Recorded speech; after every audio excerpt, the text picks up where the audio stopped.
When officers stepped into the house on Hammond Road, they found a sight they would never forget. A 10-year-old girl, motionless in a bunk bed. The bruises told a story no child should endure. But the people who should have protected her were already gone. Her father made that 999 call, but not right away. 36 hours had passed. By the time authorities arrived, he, her stepmother, and her uncle were thousands of miles away.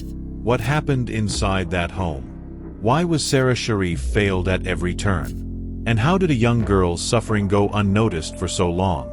This is a case of control, neglect, and a family's chilling escape.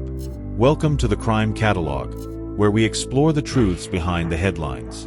Stay tuned, and don't forget to like, share, and subscribe for more gripping crime stories. Sarah Sharif lived with 3 adults. 3 people who should have protected her.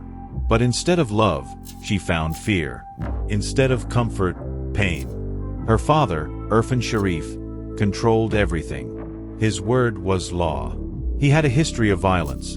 Women who once loved him spoke of beatings, threats, and control. He had been arrested before, but none of it stopped him. He remarried, moved on, and built a home where fear ruled. Baynash Batul, Sarah's stepmother, knew what was happening. She saw the bruises. She heard the cries. She even texted her sister about the beatings. He's going to break her arm or leg. I have no idea what to do. But she did nothing. She wasn't trapped. She wasn't powerless. She had choices. But she made the wrong ones.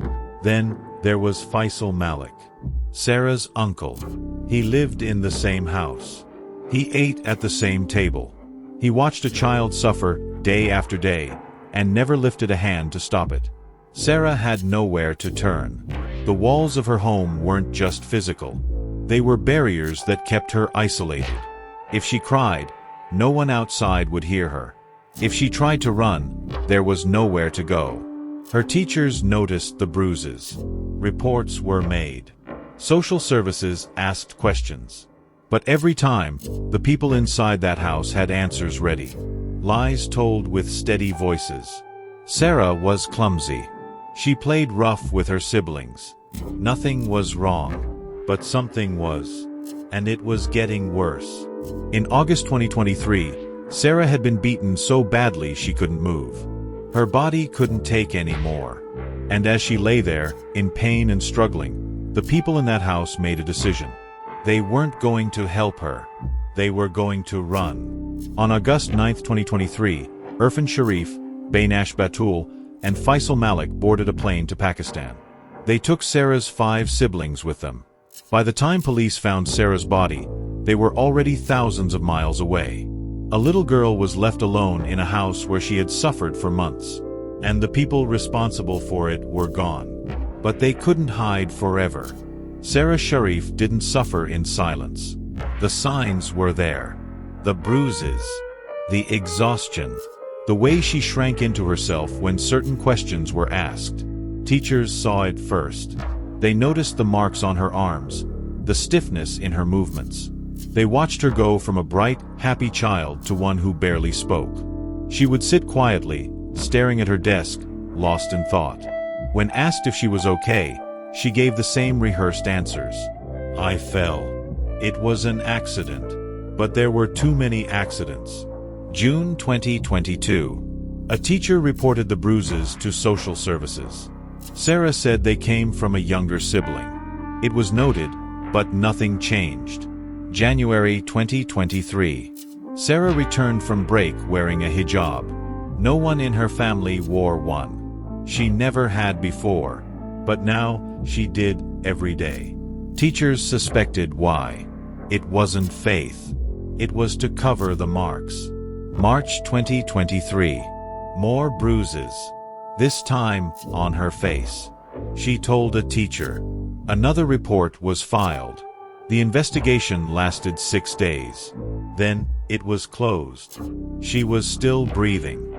Still walking into school each day. That was enough for the system to move on. Weeks later, she was gone. Sarah never told her classmates what was happening at home. Maybe she thought no one would believe her. Maybe she knew it wouldn't matter. She had already seen how easy it was for the truth to be explained away. In the last weeks of her life, she stopped going to school. The teachers who had watched her grow, who had tried to help, suddenly had no way to reach her. And when the news broke, when they learned what had happened inside that house, they had to live with a question that would never go away. Could they have done more? The reports were filed. The concerns were raised. But every time, it wasn't enough. Sarah was left alone with the people who hurt her. And the people who could have saved her walked away. Sarah Sharif spent her last days inside a house where kindness did not exist. The place where she should have felt safest had become a prison. Every door led back to the same fear. Every glance toward an adult came with the question, would this be a good day or a bad one? August 6, 2023. The night everything changed. Sarah's father, Sarah Sharif, watched a video of her dancing. To most, it was a child being a child. But to him, it was unacceptable, disrespectful, something that needed to be corrected. His anger was instant. There was no conversation, no warning, only punishment. August 8, 2023. 2 days later, the violence reached a level from which Sarah would never recover. She was beaten, hard, repeatedly. Her small body, already weakened from years of mistreatment, could not take it. She collapsed, barely able to breathe. But in that house, suffering was not enough. It had to be prolonged. Sarah's younger siblings were made to take part, encouraged to hit her, encouraged to see pain as normal. This was not discipline. It was cruelty. By the time it ended, Sarah could no longer stand, no longer cry, no longer fight back. She lay there for hours. No one called for help. No one checked to see if she would be okay. She was left in that house, bruised and broken, until her body gave out. The adults knew what they had done. They knew what it meant. And instead of facing it, they planned their escape. Sarah's body was still in the house when they booked flights out of the country. When Irfan finally picked up the phone, 36 hours had passed. And by the time police arrived, he, his wife, and his brother were already gone. Sarah Sharif had been failed in life. And in death, she was abandoned all over again. On the 9th of August 2023, inside a house in Woking, Surrey, Sarah Sharif's lifeless body lay in her bunk bed. The room was quiet. The bruises on her skin told a story that no one in that house wanted the world to hear. But the people responsible weren't grieving. They weren't panicking. They were planning. Sarah's father, Irfan Sharif, and his wife, Bainash Batul, knew what they had done. They knew there was no way to explain it, no excuse that would make this go away. So, they did the only thing they thought could save them. They ran. Instead of calling for help, instead of facing the truth, they booked flights to Pakistan. They didn't just take themselves.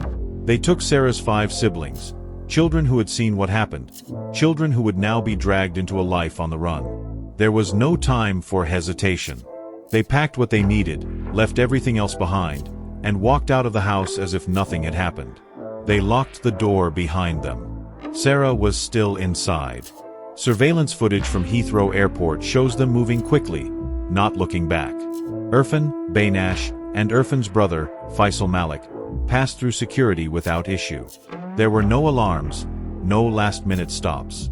Just a flight that would take them thousands of miles away before anyone even knew to look for them.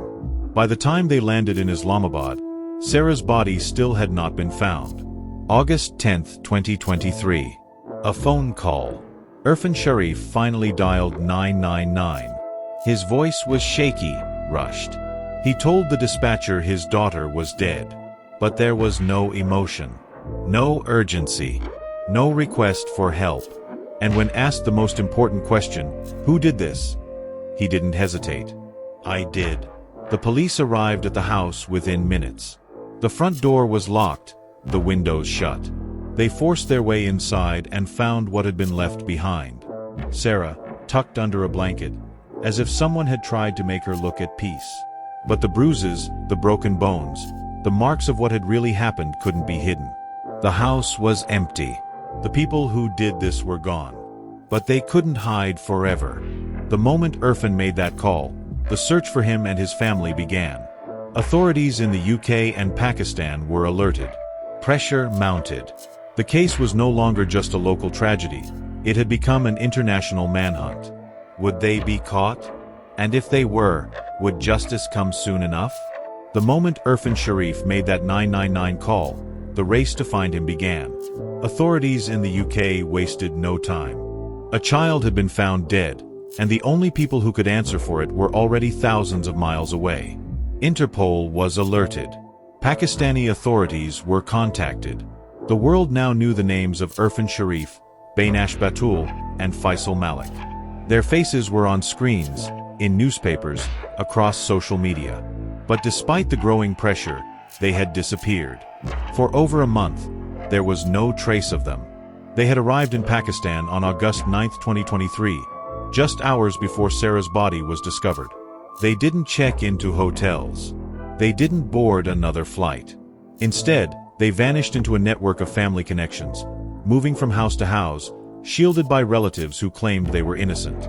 But innocence doesn't hide. Innocence doesn't run.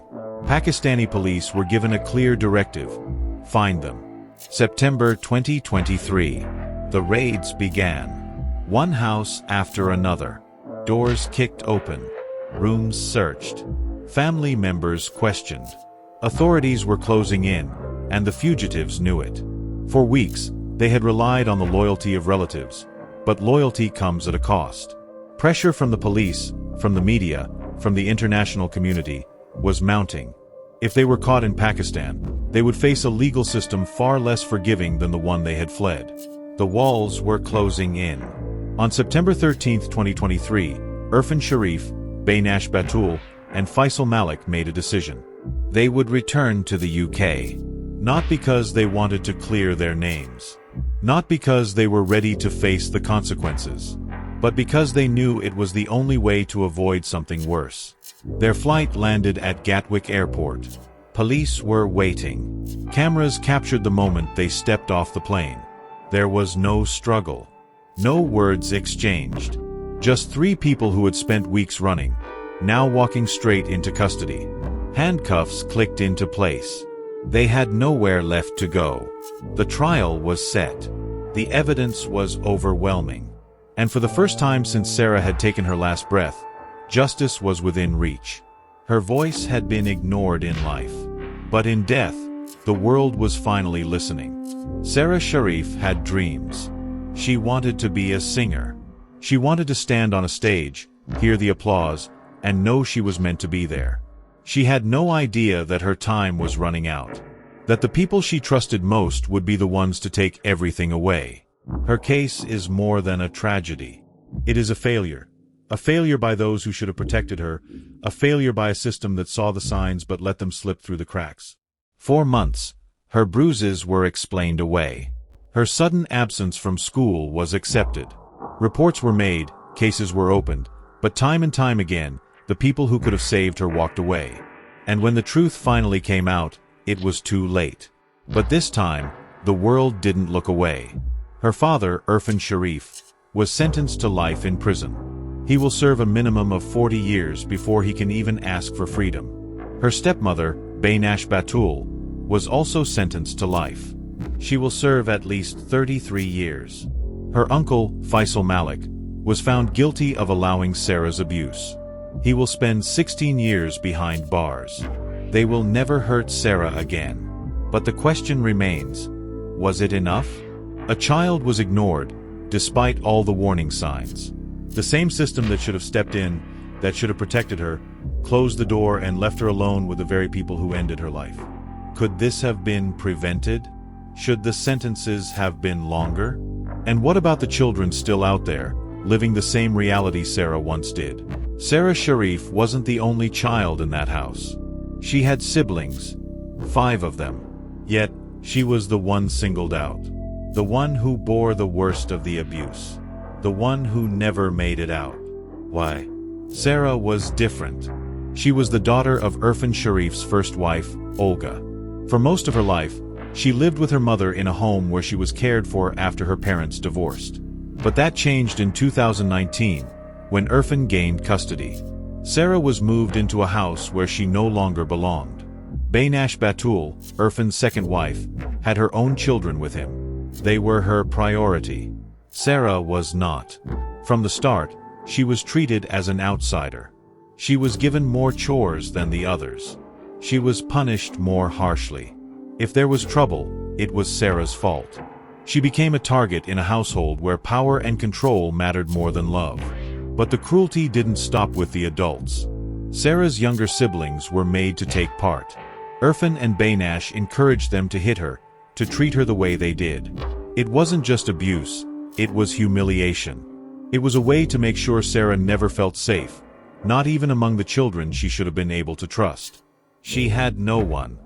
If you believe more should be done to protect children like Sarah, hit like and leave a comment below. Should social services have done more? Did justice come too late? Let us know what you think in the comments section.